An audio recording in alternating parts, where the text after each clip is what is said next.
To walk is to see. Now let me tell you a story. Title: Shadows of Refuge.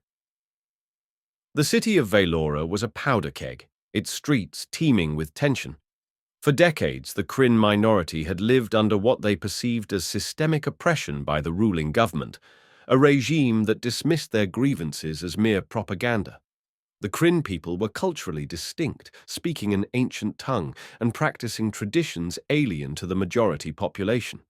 Their protests grew louder, their anger more palpable, until whispers of rebellion began to ripple through the air. Far across the ocean, in the sprawling metropolis of Ardentis, capital of the superpower nation known as the Veridian Alliance, a secret plan was being hatched.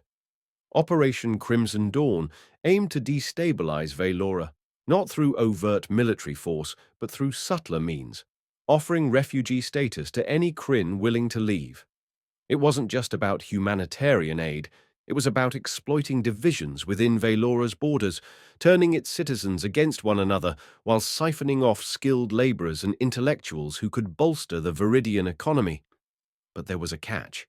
Among those fleeing would be radicalized extremists, men and women whose hatred for the Veyloran government ran deep enough to turn them into weapons. These individuals would receive training and funding from shadowy elements within the Veridian intelligence community, tasked with fomenting chaos back home once they returned or established networks abroad. Chapter 1. The defector agent Leora Marin sat alone in her dimly lit office at the Veyloran Directorate of Internal Security, DIS. Her desk was cluttered with files detailing reports of suspicious activity among the Krynn communities.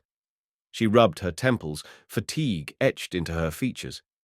This case felt different, personal.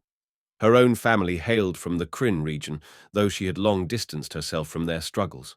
Still, guilt gnawed at her whenever she thought about how little she'd done to help. Her comms device buzzed. A voice crackled through the line. "We've intercepted chatter. Someone's trying to smuggle intel out of the country." Leora's heart quickened. "Where?" "A safe house near the old docks," came the reply. "We're sending backup, but you're closest." She grabbed her coat and holstered her weapon before rushing out into the rain-soaked night. The safe house was tucked between crumbling warehouses, its windows dark except for a faint glow emanating from inside.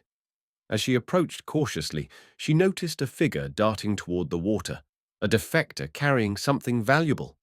With practiced precision, Leora fired a tranquilizer dart, striking the fugitive in the shoulder. He collapsed onto the wet pavement.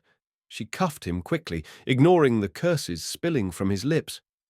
"Who sent you?" she demanded, shining a flashlight on his face.